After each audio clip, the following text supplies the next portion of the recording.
അന്ന് ഈ സോങ് ഇത്രമാത്രം ഈ പാട്ടുകൾ സെലിബ്രേറ്റ് ചെയ്യപ്പെട്ടിരുന്നു തീർച്ചയായും. പക്ഷെ അത് ഈ പറഞ്ഞ പോലെ ഒരു ഇപ്പോ നമ്മൾ ഈ കേൾക്കുന്ന ഒരു സാധനം ഒരു സോഷ്യൽ മീഡിയ ട്രെൻഡും കൂടി ഇതിന്റെ ഒരു ഭാഗമായിട്ട് വരുന്നുണ്ട്. തീർച്ചയായും. കാരണം ഇപ്പോ എന്ന് പറഞ്ഞാൽ ഓരോ ഒരു വ്യക്തിയും ഒരു മീഡിയ ആണ്.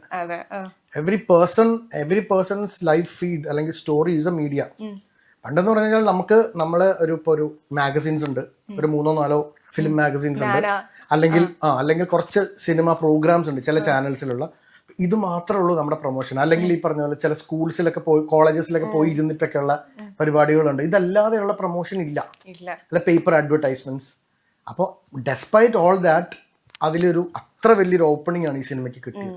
അപ്പൊ അത് തീർച്ചയായും അത് വിജയം തന്നെയായിരുന്നു. പക്ഷെ ആ സമയത്ത് നമ്മൾ ആ സിനിമയെ നോക്കിക്കണ്ടത് പേടിച്ചത് ഈ ദൈവം നമ്മുടെ ഡെബ്യൂ ആണ്, ഫസ്റ്റ് സിനിമയാണ്, അത് ആളുകൾ എങ്ങനെ എടുക്കും അറിയില്ല, നമ്മളും മലയാള സിനിമയുടെ ഒരു ഭാഗമാകുന്നു എന്നൊക്കെ പറഞ്ഞാൽ കുറേ കാര്യങ്ങൾ ഫാക്ടേഴ്സ് ആയിരുന്നു. പക്ഷെ ഇപ്പൊ നമ്മൾ കാണുന്നത് ഇറ്റ്സ് ലൈക്ക് നമ്മളൊരു കോളേജിൽ നിന്നൊക്കെ പഠിച്ചിറങ്ങി പിന്നീട് പോയി വളരെ സക്സസ്ഫുൾ ആയി തിരിച്ച് ആലുമിനിക്കൊക്കെ വേണ്ടി കോളേജിൽ ഒന്ന് വരുന്നൊരു അവസ്ഥ ഉണ്ടല്ലോ, like revisiting the same thing.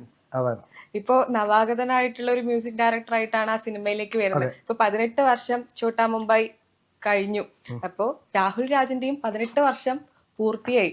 18 years of your music career. സത്യം പറഞ്ഞ ഇപ്പൊ ഞാൻ 18 കഴിഞ്ഞ പാൽക്കാരൻ പോയി. എങ്ങനെയായിരുന്നു അപ്പോ നമ്മളെല്ലാരും പറയില്ലേ സിനിമയിലേക്ക് ഒരു ഗോഡ് ഫാദർ എൻട്രി, അല്ലെങ്കിൽ ആരെങ്കിലും കൈപിടിച്ച് ഉയർത്തി എന്നൊക്കെ ആളുകളൊക്കെ ഒരുപാട് സീനിയേഴ്സ് ആയിട്ടുള്ള ആളുകൾ വന്ന് പറയുന്നുണ്ട്. അപ്പൊ അതുപോലെ ഏതെങ്കിലും ഒരു ഗോഡ് ഫാദർ ഉണ്ടായിട്ടുണ്ടോ സിനിമയിലേക്ക് വരാൻ? ഗോഡ് ഫാദർ എന്ന് പറയാൻ എനിക്ക് ഓഫ് കോഴ്സ് ഛോട്ടാ മുംബൈ, അൻവർ റഷീദ്, മണിയമ്പള രാജുവേട്ടൻ, ഇവര് രണ്ടുപേരും ഇല്ലെങ്കിൽ അവരുടെ ഒരു എസ് ആണ് ഈ സിനിമയിൽ ഞാൻ വരാൻ കാരണം. അതല്ലെങ്കിൽ ഒരു പക്ഷെ ആ സിനിമ നമ്മൾ ഭാഗമായില്ലെങ്കിൽ വേറെ ഏതെങ്കിലും ഒരു സിനിമയ്ക്ക് വേണ്ടി കാത്തിരുന്നേനെ കുറെ വർഷം. അതിനു മുമ്പ് ഏതൊക്കെയോ സിനിമകൾ നമ്മൾ ഓൾമോസ്റ്റ് തുടങ്ങാൻ പോയ സിനിമകളും അല്ലെങ്കിൽ കമ്പോസ് ചെയ്യാൻ പോയ സിനിമകളും പകുതി ചെയ്ത് വെച്ച് അങ്ങനെയൊക്കെ ഉണ്ട്. പക്ഷെ അതൊന്നും നടന്നിട്ടില്ല. അതൊക്കെ പല അവസ്ഥകളിൽ നിന്ന് പോവുകയൊക്കെ ചെയ്തിട്ടുണ്ട്. അപ്പോഴൊക്കെ നമ്മൾ ഡിസപ്പോയിന്റഡ് ആയിരുന്നു, അയ്യോ അത് നമ്മളെ ടൈം ആയിട്ടില്ല, അല്ലെങ്കിൽ ഹോപ്പ്ഫുൾ ആണ് എപ്പോഴും അല്ലെ ഒരു ബ്രേക്ക് കിട്ടാൻ വേണ്ടി. പക്ഷെ അത് ഇതിനു വേണ്ടിയാണ് ആ കാത്തിരിപ്പ് ഉണ്ടായിരുന്നത്. എല്ലാം യൂണിവേഴ്സ് കോൺസ്പിറസി തന്നെയാണ് ഡെഫിനറ്റ്ലി. ബിക്കോസ് ആ ആദ്യത്തെ സിനിമ എന്ന് പറഞ്ഞാൽ ഇനി ഒരിക്കലും മാറില്ല. ഈ അല്ലേ ഇപ്പൊ ഞാൻ ഇല്ലാത്തൊരു കാലം വരുമ്പോൾ പോലും എന്റെ ആദ്യത്തെ സിനിമ ഛോട്ടാ മുംബൈ തന്നെയാണ്. And that Chotta Mumbai is being celebrated in 2025 എന്നുള്ളത് ഇനി അതൊരു സത്യമായി മാറി എന്നുള്ളത്. എന്തൊക്കെയായിരുന്നു അപ്പൊ അറിയായിരുന്നല്ലോ ലാലേട്ടന്റെ കൂടെ വർക്ക് ചെയ്യാൻ പോവാണ്, ഒരുപാട് ആക്ടേഴ്സ് ഉണ്ട്, എല്ലാ ആക്ടേഴ്സും ഒരുപോലെ അഭിനയിച്ച് തകർത്ത് ആടിയ ഒരു സിനിമയാണ്. മ്യൂസിക്കിന് ഭയങ്കരമായിട്ടുള്ള ഒരു എഫക്ട് ഉണ്ട്. അൻവർ റഷീദിന്റെ ഡയറക്ഷനും വേറൊരു പാട്ട് വരുന്നു. അതായത് ഒരു സൈഡില് അവാർഡ് സിനിമ, അല്ലെങ്കിൽ ഇപ്പുറത്തെ സൈഡ് ഭയങ്കര എനർജറ്റിക് ആയിട്ട് സിനിമ, ഇതിന്റെ നടുക്ക് നിൽക്കുന്ന ഒരു അൻവർ റഷീദ് ഫാക്ടർ ഉണ്ട്. ആ ഒരു അൻവർ റഷീദ് ഫാക്ടറിലേക്കാണ് മ്യൂസിക് കൊണ്ടുവരുന്നത്. അതെന്തായിരുന്നു, എങ്ങനെയായിരുന്നു ഇത്രയും ആക്ടേഴ്സിന് വേണ്ടി ചെയ്യണം, ഒരു സിനിമ മൊത്തം ലൈവായിട്ട് നിൽക്കണം, എന്തുമാത്രം ഒരു എഫേർട്സ് എടുത്തിരുന്നു? എഫേർട്സ് ഭയങ്കരമായിട്ട് എഫേർട്ട് എടുത്തിരുന്നു. കാരണം അത് ഒന്നാമത്തെ കാര്യം അത് നമ്മുടെ ആദ്യത്തെ സിനിമയാണ്. ഈ ആദ്യത്തെ സിനിമ ചെയ്യാൻ നമുക്ക് എപ്പോഴും ഇങ്ങനെ പറയും ചില മ്യൂസിക്കിലെ ചില ഒരു A&R മാനേജേഴ്സ് എന്ന് പറയും, അതായത് ആർട്ടിസ്റ്റുകളെ സെലക്ട് ചെയ്യുന്നത്. അങ്ങനെ യൂണിവേഴ്സൽ മ്യൂസിക്കിന്റെ ഒരു A&R മാനേജർ പറഞ്ഞൊരു കാര്യമുണ്ട്. അതായത് നിങ്ങളുടെ ആദ്യത്തെ ആൽബത്തിന് നിങ്ങൾക്ക് ഒരു 20 വർഷം കിട്ടും, അല്ലെ 18 വർഷം കിട്ടും. രണ്ടാമത്തെ ആൽബത്തിന് 3 മാസം കിട്ടുള്ളൂ. Because you are already famous, അല്ലെങ്കിൽ നമ്മൾ ഓൾറെഡി വന്നു, അടുത്ത ആൽബം ഓൾറെഡി ഫണ്ട്സ് വന്നു, you have to start, but you have only 3 months to do it. പക്ഷെ ആദ്യത്തെ ആൽബം ചെയ്യുന്ന you have all the time in the world. സ്വയം നമ്മൾ ബെറ്റർ ആക്കുന്നു, സ്വയം നമ്മൾ പാകപ്പെടുത്തുന്നു, നമ്മുടെ കഴിവ് സ്കിൽ സെറ്റ് ബെറ്റർ ചെയ്യുന്നു അല്ലെ. അപ്പൊ ആ പ്രോസസ്സിന്റെ ഭാഗമായിട്ട് തന്നെയാണ്. അപ്പൊ ഇത്രയും എൻസംബിൾ സ്റ്റാർ കാസ്റ്റ് എന്നൊന്നും നമ്മുടെ മനസ്സിലില്ല. നമ്മുടെ മുമ്പിൽ ഒരു ഉഗ്രം കിടലൻ പരിപാടി വന്നിട്ടുണ്ട്. അതിനെ എങ്ങനെ തകർക്കാം, ലിറ്ററലി അത് തന്നെയാണ്. അപ്പൊ എന്റെ റിയൽ നമ്മൾ വിശ്വസിച്ചിരുന്നതെല്ലാം നമ്മൾ നല്ല ഔട്ട്പുട്ട് മ്യൂസിക്കലി കൊടുത്തു കഴിഞ്ഞാൽ അതിന് നമുക്ക് സ്വന്തം കഴിവിൽ വിശ്വാസം ഉണ്ടല്ലോ, ഓഫ് കോഴ്സ് ഉണ്ട്. അതുകൊണ്ടാണല്ലോ നമ്മൾ അതിനുവേണ്ടി ശ്രമിക്കുക. അപ്പോൾ അതിന് നന്നായി കൊടുത്തു കഴിഞ്ഞാൽ പ്രേക്ഷകരെടുക്കും എന്നുള്ളൊരു പൂർണ്ണമായിട്ടുള്ളൊരു ഉറപ്പുണ്ട്. അപ്പൊ അതിനുവേണ്ടി നമ്മൾ മാക്സിമം വർക്ക് ചെയ്തു എന്നുള്ളതാണ്.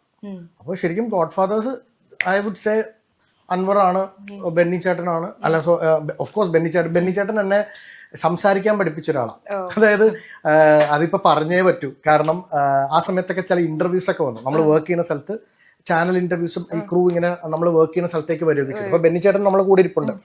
അപ്പൊ എനിക്ക് സംസാരിക്കാനൊക്കെ ഭയങ്കര ഐ വാസ് തിങ്കിങ്, ദൈവമേ സിനിമ ചെയ്യുകയും അല്ലെങ്കിൽ മ്യൂസിഷ്യനൊക്കെ ആവുകയാണെങ്കിൽ ഇങ്ങനെ സംസാരിക്കേണ്ടി വരുമോ? അങ്ങനെയാണെങ്കിൽ ഈ പരിപാടി നിർത്തിയാലോ? ലിറ്ററലി ഞാൻ അങ്ങനെ ചിന്തിച്ച ഒരു രാത്രിയുണ്ട്.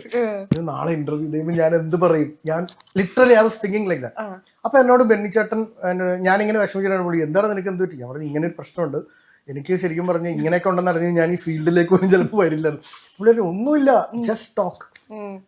നമ്മൾ വീട്ടിലിരുന്ന് സംസാരിക്കുന്ന പോലെ, നമ്മുടെ ഒരു അടുത്ത സുഹൃത്തിനോട് സംസാരിക്കുന്ന പോലെ ജസ്റ്റ് ടോക്ക് യുവർ ഹാർട്ട്. നമ്മൾ വെറുതെ പറയുക, അല്ലാണ്ട് അത് പ്രിപ്പയർ ചെയ്ത് കഴിഞ്ഞാൽ തെറ്റിപ്പോകും. അന്ന് എനിക്ക് തോന്നുന്നു അന്ന് തന്ന ഉപദേശം, ആഫ്റ്റർ ദാറ്റ് പ്രോബബ്ലി എനിക്കൊരു മീഡിയ ആയിട്ടുള്ള ഇന്ററാക്ഷൻ എൻ്റെ ലൈഫ് ചേഞ്ച് ചെയ്തു. അത് ഞാൻ ഇതുവരെ പറഞ്ഞിട്ടില്ല, ഇപ്പൊ പറയുകയാണ്.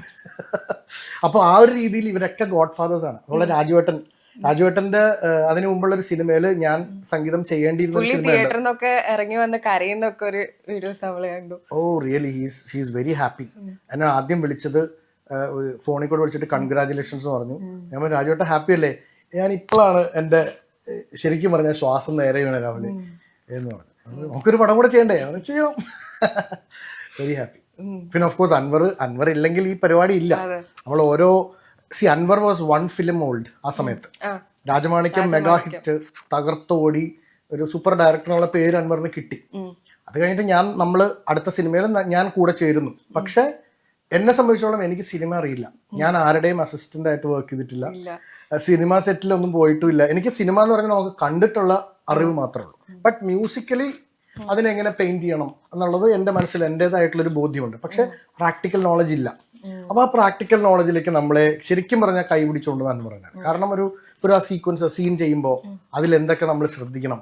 അല്ലെങ്കിൽ ഇപ്പൊ സിമ്പിൾ എക്സാമ്പിൾ, ആ ബാങ്ക് മാനേജർ നടന്നു വരുന്നൊരു സീനുണ്ട്. അവിടെ ചിരി കിട്ടുന്നുണ്ട് ആളുകൾക്ക്. ബിക്കോസ് അയാളെ ഓരോ സ്റ്റെപ്പിലും ഒരു സൗണ്ട് വരും. അതായത് എവറിത്തിങ് നീഡ്സ് ആൻ അറ്റൻഷൻ എന്ന് പറഞ്ഞാൽ മിക്കി മൗസ് പരിപാടിയല്ല. പക്ഷെ അങ്ങനെയുള്ള സിനിമകളിൽ അത് ആവശ്യമാണ്.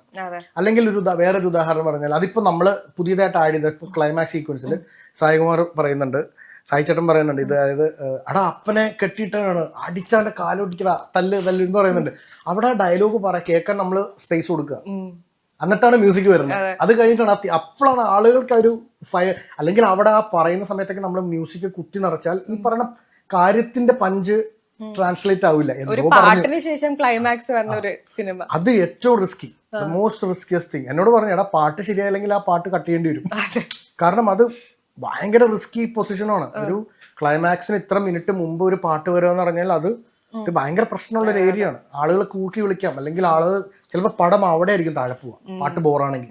അപ്പൊ literally that was a big pressure. പക്ഷെ ഇത് ചെയ്തപ്പോഴൊന്നും അങ്ങനെയൊന്നും ചിന്തിച്ചിട്ടില്ല. അങ്ങനത്തെ ഒരു ചിന്തയെ മനസ്സിലുണ്ടായിരുന്നില്ല. നമ്മൾ ഈ പാട്ടുകളിലേക്ക് വരികയാണെങ്കിൽ വസ്കോഡ ഗാമ വന്ന വഴി എന്താണ്? അതിന് പിന്നിൽ ഒരു വലിയ കഥയുണ്ട്, ഒരു പാരഡി ഉണ്ട് എന്നൊക്കെ പറയുന്നുണ്ടായിരുന്നു. അതെന്തായിരുന്നു? Vasco da Gama went to the drama, dancing with മദാമ, without a pyjama, eating a banana എന്നൊക്കെ പറഞ്ഞ് പണ്ട് സ്കൂളിലൊക്കെ ഉള്ളപ്പോൾ പിള്ളേര് പാടി കേട്ടിട്ടുണ്ട്. കളിയാക്കാനും ഒക്കെ വേണ്ടി, ടീസ് ചെയ്യാൻ വേണ്ടിയൊക്കെ പാടി കേട്ടിട്ടുണ്ട്. അല്ലെങ്കിൽ മത്സരങ്ങൾക്കൊക്കെ പോകുമ്പോൾ കളിയാക്കാൻ വേണ്ടി ഉപയോഗിക്കുന്ന ഒരു സാധനം. ഇതെന്റെ മനസ്സിലുണ്ട്, ഇങ്ങനെ ഒരു പരിപാടി. അപ്പൊ ഞാനിത് ഈ ഒരു ഡമ്മി ട്യൂൺ ഉണ്ടാക്കിയിട്ടുണ്ടായിരുന്നു ഇതിനു മുമ്പ്. അപ്പൊ എന്റെ മനസ്സിൽ ആ സമയത്ത് തമിഴ് മൂവീസ് ഭയങ്കര ഹൈപ്പുള്ളൊരു കാലമാണ്. വിജയുടെ ഹിറ്റ് ഫിലിമുകൾ നടക്കുന്നു. ഈ ചോട്ടാമ്പിക്കൊക്കെ മുമ്പുള്ള ഒരു 2005-2006 സമയത്തൊക്കെ ഭയങ്കര ഹിറ്റ് ആയിട്ടുള്ള തമിഴ് ഫിലിംസ് നടക്കുമ്പോൾ നമ്മുടെ ഡ്രീമാണ് തമിഴ് സിനിമയിൽ എന്തെങ്കിലും ഒരു ചാൻസ് ഉണ്ട്, എന്നാലും നമുക്ക് കുറച്ചുകൂടെ ആളുകൾ നമ്മൾ അറിയുള്ളൂ എന്നുള്ളൊരു ഡ്രീം ഉണ്ട്. ഇപ്പോഴൊന്നും അല്ല, കുറച്ച് കഴിയുമ്പോഴത്തേക്ക് അത് മാറി, അത് വേറെ കാര്യം. ആ ടൈമിൽ ഞാൻ പറയണം. അപ്പൊ എന്റെ മനസ്സിൽ ഒരു വിജയ് സിനിമ വന്നാൽ ഞാൻ എന്ത് ചെയ്യും എന്ന് പറഞ്ഞിട്ട് ഞാനൊരു ട്യൂൺ ഉണ്ടാക്കിയാണ്. ആക്ച്വലി വാസ്കോഡ ഗാമയുടെ പല്ലവിയുടെ ട്യൂൺ അന്ന് ഞാൻ ഉണ്ടാക്കി വെച്ചൊരു ട്യൂണാണ്. പക്ഷെ വാസ്കോഡ ഗാമ എന്ന് പറഞ്ഞ ലിറിക്സ് ഒന്നുമില്ല, ഒരു ട്യൂൺ ഒരു ട്യൂൺ ഇങ്ങനെ ഉണ്ടാക്കി വെച്ചിട്ടുണ്ട്. അപ്പൊ ഇത് ഈ സിറ്റുവേഷൻ വന്നപ്പോൾ ഞാൻ അൻവറിനെ കേൾപ്പിച്ചപ്പോൾ അൻവറിനോട് ഭയങ്കര ഇഷ്ടമാണ്, ഇത് കൊള്ളാം, രസമുണ്ട്. പക്ഷെ അപ്പൊ നമുക്ക് ഈ ലിറിക്സിൽ എങ്ങനെ പറയും? ഞാൻ പറഞ്ഞു ഇങ്ങനെ ഒരു പണ്ടത്തെ ഒരു റൈം ഉണ്ട്.